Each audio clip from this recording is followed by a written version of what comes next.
அனைவருக்கும் வணக்கம். இந்த 2025ல சுக்கிர பெயர்ச்சி ரொம்ப விசேஷமா பார்க்கப்படுது. ஏன்னா சுக்கிர பகவான் இந்த வருடத்துல உச்சமாகுறாரு. மீன ராசியில சுக்கிர பகவானுடைய சஞ்சாரம் இருக்கும். மீன ராசியில சுக்கிரன் வந்து உச்சமாவாரு. சோ இந்த சுக்கிர பெயர்ச்சி ரொம்ப விசேஷமா பேசப்பட்டுட்டு வருது. இது நம்ம ராசி நம்மளுடைய நட்சத்திரத்துக்கு நல்லதை பண்ணுமா? எதன் வகையில ஃபேவரா இருக்கும், எதன் வகையில அன்ஃபேவரா இருக்கும் அப்படிங்கிற ஒரு டீப் அனலைஸை இந்த வீடியோ பதிவுல நம்ம பார்க்கலாம். அதுக்கு முன்னாடி சுக்கிரனுடைய தன்மை அப்படின்னு நம்ம பார்த்தோம்னாலே சுக்கிரன் வந்துட்டு ஒரு சுபத்துவமான கிரகம், மிக முக்கியமான சுபத்துவமான கிரகம். முக்கால் பங்கு சுபகிரகம், கால் பங்கு மட்டும் பாவகிரகம் அப்படிங்கிற ஒரு கான்செப்ட்ல வரும். இந்த சுக்கிரனை தான் வந்துட்டு இந்த சுபமான மங்களமான மாற்றங்களுக்கெல்லாம் முக்கியமா பார்ப்பாங்க. அதன் வகையில சுக்கிரன் வந்து உச்சமாகிறது ரொம்ப சிறப்பு, ரொம்ப விசேஷம் அப்படின்னு சொல்லப்படுது. அதே போல அது ஒரு ராசிக்கும் ஒரு நட்சத்திரத்துக்கும் கொஞ்சம் வேரியேஷன் ஆகும். சில ராசிகளுக்கு பார்த்தோன்னா சுக்கிரன் வந்து கொஞ்சம் நெகட்டிவான இன்ஃப்ளூயன்ஸ் பண்ணக்கூடிய கிரகமா வரும். சில ராசிகளுக்கு பார்த்தோன்னா சுக்கிரன் வந்து ரொம்ப முக்கியமான ரோலை பிளே பண்ணக்கூடிய ஒரு கிரகமா வரும். ஸோ அது நம்மளுடைய ராசி நம்மளுடைய நட்சத்திரப்படி அது கொஞ்சம் வேரியேஷன் ஆகும். ஆனா இயற்கையா பார்த்தோம்னா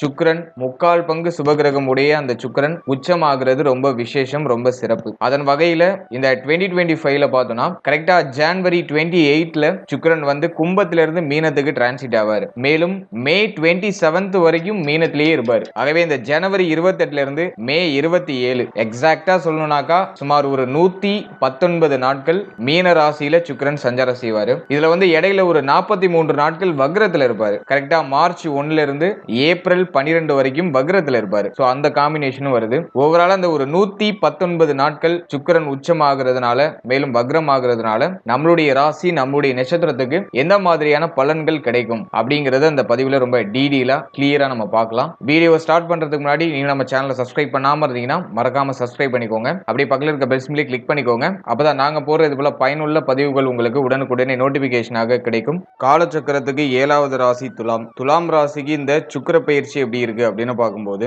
நம்முடைய ராசிநாதன் 6ஆம் இடத்துல போய் உச்சமாக போறாரு. பொதுவா நம்முடைய ராசிநாதன் 6ஆம் இடத்துல இருக்கிறது சிறப்பு கிடையாது. மேலும் இயற்கையா பார்க்கும்போது சுக்கிரன் 6ஆம் இடத்துல இருக்கிறது உகந்தது கிடையாது. அதே போல சுக்கிரன் வந்து நமக்கு ரெண்டு முக்கியமான ரோலை பிளே பண்ணுவாரு. ஒன்னு ராசிதிபதி, ரெண்டாவது அஷ்டமாதிபதி அப்படிங்கிற ரோலை பிளே பண்ணுவாரு. அஷ்டமாதிபதி 6ஆம் இடத்துல இருக்கிறது திடீர் விபரீத ராஜயோகம். எனவே இந்த சுக்கிர பயிற்சி நமக்கு பிளஸ் ஆர் மைனஸ் கேட்டகரியில தான் ஒர்க் ஆகும். கெட்டவன் கெட்ட ஸ்தானத்திலே போய் கெட்டு போறது அது ஒரு விதமான ராஜயோகத்தை ஏற்படுத்தும். அதாவது கெட்டவன் கெட்டிடில் கிட்டிடும் ராஜயோகம் அப்படின்னு சொல்லுவாங்க. அதே சமயத்துல நம்முடைய ராசிநாதனாவும் சுக்கிரன் வந்துருவார். அவர் 6ஆம் இடத்துல இருக்கிறது நம்முடைய பெயர் புகழ், நம்முடைய உடல் ஆரோக்கியம், நம்முடைய செயல்பாடுகள், நம்ம யோசிக்கிற விதம், இதுல எல்லாம் நிறைய மாற்றங்களை ஏற்படுத்துறதுக்கு வாய்ப்பு இருக்கு. அதே போல சுக்கிரன் வந்து ஒரு 43 நாட்கள் வக்ரத்துல இருப்பாரு. வக்ர காலகட்டம் நமக்கு நிச்சயமா ஃபேவர் பண்ணும். ஆனா ஹெல்த் வைஸா நிச்சயமா நம்ம கவனமா இருந்துக்கணும். அதே வக்ர நிவர்த்திக்கு பிறகு ஒரு சில மைனஸான இன்ஃப்ளூயன்ஸ் நடக்கிறதுக்கான வாய்ப்புகள் அதிகம். அது மட்டும் இல்லாம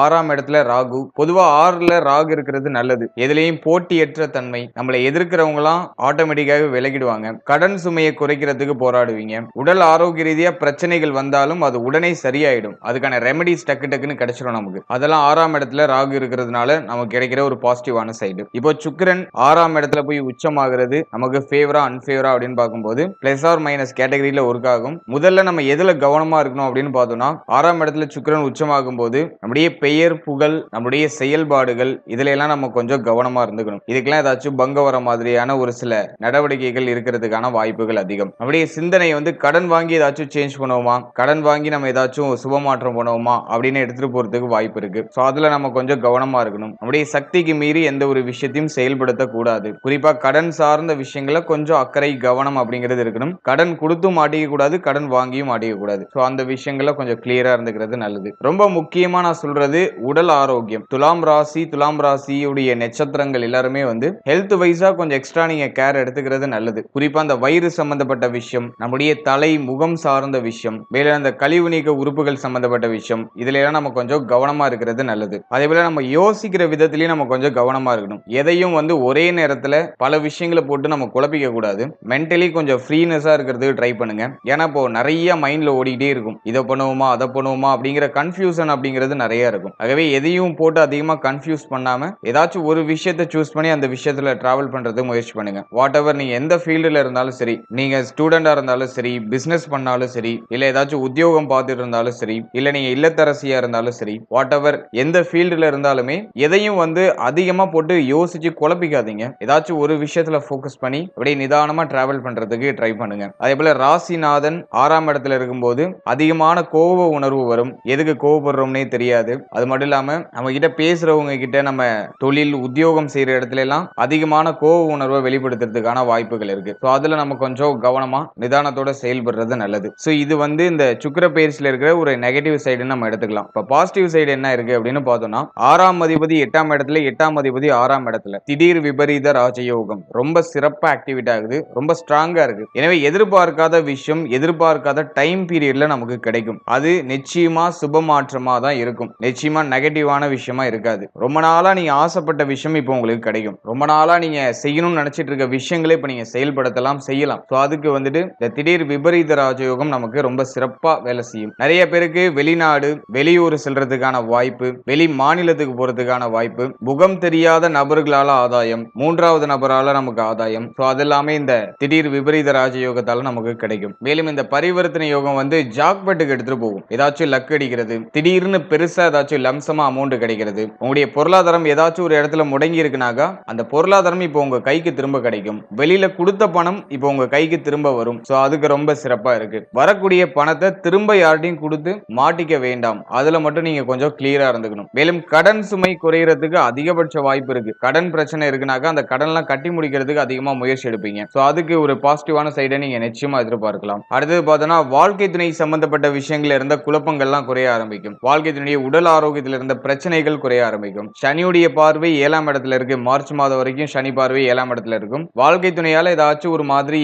ஒரு சில மன உளைச்சல், மன வருத்தம், வாழ்க்கை துணையோட ஒத்து போகாத நிலை, வாழ்க்கை துணை சார்ந்த யோசனை, வாழ்க்கை துணையால மருத்துவ செலவு, இதெல்லாம் வந்து இந்த மார்ச் 29 வரைக்கும் கண்டினியூ ஆகிறது வாய்ப்பு இருக்கு. மார்ச் 29க்கு பிறகு சனி பெயர்ச்சி, சனி பெயர்ச்சிக்கு பிறகு நிச்சயமா இந்த திருமண வாழ்க்கையில இருந்த குழப்பங்கள், குளறுபடிகள் இதெல்லாமே டோட்டலா நிவர்த்தியாக ஆரம்பிக்கும். அந்த குழப்பங்கள்லாம் டோட்டலா குறைய ஆரம்பிக்கும். அடுத்து திடீர் விபரீத ராஜயோகத்துல திருமண முயற்சிகள்ல தடை தாமதத்தோட நல்ல செய்திகள் வந்து சேரும். ரொம்ப நாளா அந்த திருமண முயற்சியில இருக்கீங்க, ஒரு நல்ல செய்தி கிடைக்கலனா இந்த காலகட்டங்களில் நிச்சயமா அதை எதிர்பார்க்கலாம். மேலும் நிறைய பேருக்கு சம்பள உயர்வு, பதவி உயர்வு, பதவி மாற்றம் இதெல்லாம் ரொம்ப சாதக போக காட்டுது. அதே போல விரயஸ்தானத்தை சுக்கிரனும் பார்க்கிறாரு, குரு பகவானும் பார்க்கிறாரு. இந்த நேரத்துல செய்யற செலவு ஒரு அர்த்தமுள்ள செலவா இருக்கும், ஒரு பயனுள்ள செலவா இருக்கும். நிறைய சுப விரய செலவுகளை மேற்கொள்றதுக்கு தயாராவீங்க. தேவையில்லாத விரய செலவுகள்லாம் குறைய ஆரம்பிக்கும். ஏன்னா குரு பார்வை விரயத்துல இருக்கு, அதே போல சுக்கிரனுடைய பார்வை விரயத்துல இருக்கு. எனவே விரய செலவு அதிகமா இருக்கும். ஆனா அது ஆல்மோஸ்ட் சுப விரய செலவா மட்டுமே இருக்கும். மகிழ்ச்சியான செலவுகளை அதிகமா மேற்கொள்வீங்க. ஃபேமிலிக்கு தேவையான விஷயங்களை பார்த்து பார்த்து பண்றதுக்கு ஒரு சரியான காலகட்டம். சிம்பிளா சொல்லணும்னாக்கா துலாம்க்கு நீண்ட நாள் ஆசை இப்ப நிறைவேறும். வாட் எவர் அது எதா வேணாலும் இருக்கலாம். நீங்க வீடு கட்டணும்னு நினைக்கிறீங்க, இல்ல ஏதாச்சும் சுப மாற்றம் பண்ணணும்னு நினைக்கிறீங்க, திருமண முயற்சியில இருக்கீங்க, வாட் எவர் அது எந்த ஃபீல்டுல இருந்தாலும் சரி, நீங்க ஆசைப்பட்ட விஷயம், நீண்ட நாளா ஆசைப்பட்ட விஷயம், அந்த விஷயம் இப்போ உங்க கையில கிடைக்கிறதுக்கான ஒரு நேரம். உத்தியோகம் இல்லைனாக்கா உத்தியோக வாய்ப்பு கிடைச்சிடும். பிசினஸ் ஸ்டார்ட் பண்ணணும்னு நினைக்கிறீங்கன்னா அந்த பிசினஸ் ஸ்டார்ட் பண்ணுவீங்க. ஆனா கடன் பிரச்சனையில போய் மாட்டிக்க கூடாது. கடன் வாங்கி ஸ்டார்ட் பண்ணணும்னு நினைக்க கூடாது. உங்களுடைய இன்வெஸ்ட்மெண்ட் ரொம்ப ஸ்மால் லெவல்ல இருக்கணும். சின்ன இன்வெஸ்ட்மெண்ட் பண்ணி உங்களுடைய எஃபோர்ட் அதிகமா போட்டு அதை இன்க்ரீஸ் பண்றதுக்கு நீங்க ட்ரை பண்ணணும். சோ அதுல மட்டும் நீங்க கிளியரா இருந்துக்கணும். நீ எதுவும் லம்சமா ஏதாச்சும் இன்வெஸ்ட்மெண்ட் பண்ண போறீங்கன்னா சேஃபான இன்வெஸ்ட்மெண்டா பார்த்து பண்ணுங்க.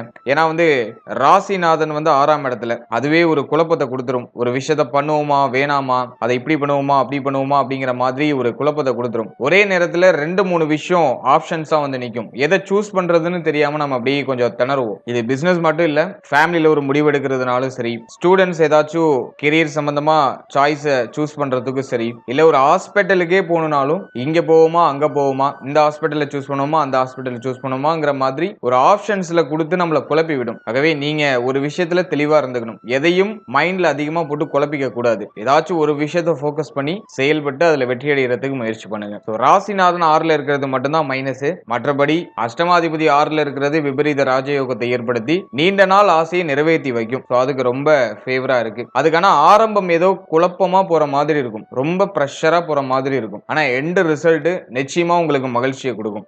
ஆரம்பத்துல குழப்பமா இருக்குன்னு நினைச்சு யாரும் பயப்பட வேண்டாம், கவலைப்பட வேண்டாம். எண்ட் ரிசல்ட் நிச்சயமா உங்களுக்கு ஃபேவரா வரும். அதே போல இந்த வம்பு வழக்கு ஏதாச்சும் இருக்கு, அது மட்டும் இல்லாம ரொம்ப நாளா அந்த சொத்து பிரச்சனை போயிட்டு இருக்கு, பூர்வீக சொத்துல ஏதாச்சும் பிரச்சனை போயிட்டு இருக்குன்னா அந்த பிரச்சனைகள்ல உங்களுக்கு சாதக போக்கு இப்ப திடீர்னு வரும். அதுதான் இந்த திடீர் விபரீத ராஜயோகம். நீண்ட நாள் பிரச்சனைகள் முடிவுக்கு வரும். அதுலயும் உங்களுக்கு பாசிட்டிவான ஒரு சைடு இப்ப கிரியேட் ஆகும். அது இந்த சுக்கிர பயிற்சியில நம்ம நிச்சயமா எதிர்பார்க்கலாம். ஓவரால் அந்த சுக்கிர பயிற்சியை பொறுத்த வரைக்கும் ஜாக்பேட் ஒரு லக் இருக்கு துலாம்க்கு.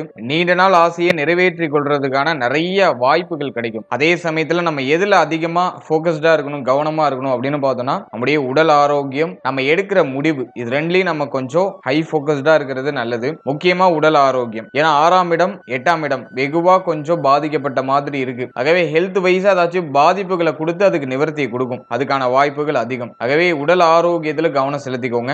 நல்ல ஆரோக்கியமான உணவுகளை சாப்பிடுங்க, டயத்துக்கு சாப்பிடுங்க, டயத்துக்கு தூங்குங்க. இப்ப துலாமுக்கு நிறைய பேருக்கு பார்த்தோம்னா தூக்கமின்மை அப்படிங்கிற பிரச்சனை எல்லாம் வந்துட்டு போகலாம். ஏன்னா ராசிநாதன் 6ஆம் இடத்துக்கு போயிட்டா நிறைய யோசனையை கொடுத்துரும். டயத்துக்கு தூக்கம் வராது, டயத்துக்கு சாப்பிட தோணாது. அதே போல இந்த வயிறு சம்பந்தமான உபாதைகள் ஏதாச்சும் கொடுக்கும். இந்த செரிமானம் சம்பந்தப்பட்ட விஷயங்களையும் பிரச்சனையை கொடுக்கிறது வாய்ப்புகள் அதிகம். மேலும் நம்முடைய முகம், கண் சம்பந்தப்பட்ட விஷயம் இதுல எல்லாம் நம்ம கொஞ்சம் கவனமா இருக்கிறது நல்லது. அவையே உடலையும் மனதையும் சரியா பராமரிச்சாலே போதும். இந்த உச்ச சுக்கிரன் பெருசா நமக்கு நெகட்டிவான இன்ஃப்ளூயன்ஸா பண்ணாது. இந்த திடீர் விபரீத ராஜயோகம் நமக்கு நிறைய பாசிட்டிவ் சைடை கிரியேட் பண்ணி கொடுக்கும். வாழ்த்துக்கள். இப்போ நீங்க இதுவரைக்கும் பார்த்த பலன்கள் வந்து ஜஸ்ட் ஒரு கோச்சார பலன்கள் தான். கிரகங்களுடைய மாற்றங்களுக்கு ஏற்ப பொதுவா சொல்லக்கூடிய ஒரு பொது பலன் தான். இது உங்களுடைய ஜனனகால ஜாதகத்தில் நடக்கக்கூடிய தசாபுக்தி கிரக அமைப்புகளுக்கு ஏற்ப இந்த பலன்கள் எல்லாம் மாறுபடும். எனவே 100% பலன்களுக்கு உங்களுடைய ஜனனகால ஜாதகத்தை நீங்க உங்களுடைய குடும்ப ஜோதிடத்தை கொடுத்து ஒரு வாட்டி அனலைஸ் பண்ணிக்கோங்க. ரொம்ப முக்கியமான மாற்றங்கள் ஏதாச்சும் பண்ண போறீங்கன்னா உங்களுடைய ஜனனகால ஜாதகத்தை ஒரு வாட்டி செக் பண்ணிக்கிறது ரொம்ப நல்லது. மற்றபடி பேசிக்கான ஸ்டெப்லாம் நீங்க மூவ் ஆன் பண்றதுக்கு கோச்சாரமே போதுமானது. மேலும் இன்னொரு விஷயத்தை நீங்க நல்லா அண்டர்ஸ்டாண்ட் பண்ணிக்கணும். உடைய ஜனனகால ஜாதகத்துல தசாபுக்தி உங்களுக்கு ரொம்ப ஃபேவரா இருக்கு அப்படின்னாக்கா கோச்சாரம் வீக்கா இருந்தாலும் உங்களுக்கு நல்ல விஷயங்கள் தான் நடக்கும். அதே போல கோச்சாரம் ஃபேவரா இருந்து உங்களுடைய தசாபுக்தி உங்களுடைய ஜனனகால ஜாதகத்தில் இருக்கக்கூடிய கிரக அமைப்புகள் வீக்கா இருக்கு அப்படின்னாக்கா கோச்சாரம் எவ்வளவு ஃபேவரா வந்தாலும் கொஞ்சம் நெகட்டிவான இன்ஃப்ளூயன்ஸ் தான் நடக்கிறது வாய்ப்புகள் அதிகம். எனவே உங்களுடைய ஜனனகால ஜாதகத்துல இருக்கக்கூடிய கிரக அமைப்பு, உங்களுடைய ஜனனகால ஜாதகத்துல நடக்கக்கூடிய தசாபுக்தி இதை பொறுத்து தான் இந்த கோச்சாரம் அப்படிங்கிறது உங்களுக்கு அப்ளை ஆகும். ஸோ அதை நீங்க டீப்பா அண்டர்ஸ்டாண்ட் பண்ணிக்கிட்டு உங்களுடைய சேட்டை நீங்க ஒரு வாட்டி நல்லா ரீட் பண்ணிட்டு அதுக்கப்புறமா இந்த கோச்சார பலன்களை பார்த்து பயனடைகிறது ரொம்ப சிறப்பு. மேலும் நம்மளுடைய சேனல்ல இதுக்கு முன்னாடி சனி பெயர்ச்சி சிறப்பு பலன்கள் ரொம்ப கிளியரா ரிலீஸ் பண்ணியிருக்கோம். மார்ச் 29 நிகழ இருக்கிற சனி பெயர்ச்சிக்கான பொது பலன்கள் கிளியரா ரிலீஸ் பண்ணியிருக்கோம். 12 ராசியும் ரிலீஸ் பண்ணியாச்சு. அந்த வீடியோக்கான லிங்க் டிஸ்கிரிப்ஷன்ல கொடுத்துருக்கேன். டைம் இருக்கும்போது செக் பண்ணி பாருங்க. மேலும் குரு பெயர்ச்சி, ராகுகேது பெயர்ச்சி அப்கமிங் வீடியோஸ்ல உங்களுக்கு அப்டேட் பண்ணுவோம். மேலும் நட்சத்திர பொது பலன்கள் ரொம்ப கிளியரா ரிலீஸ் பண்ணியிருக்கோம். உங்களுடைய ராசி, உங்களுடைய நட்சத்திரம், உங்களுடைய லக்னம் இந்த மூணுக்குமே ஒரு ஜெனரல் ப்ரெடிக்ஷன் உங்களுடைய லைஃப் எப்படி இருக்கும் அப்படிங்கிற ஒரு ஜெனரலான ஒரு விஷயம் நாங்க ரிலீஸ் பண்ணியிருக்கோம். ஸோ அந்த வீடியோக்கான லிங்கையும் நாங்கள் டிஸ்கிரிப்ஷன்ல கொடுத்துருக்கோம். ஒரு டைம் இருக்கும்போது அதையும் ஒரு வாட்டி செக் பண்ணி பாருங்க. நிச்சயமா அதுவும் உங்களுக்கு ஒரு பயனுள்ள ஒரு பதிவா இருக்கும். And finally very limited time. So be cool, stay happy, stay healthy and enjoy. வாழ்த்துக்கள். நன்றி.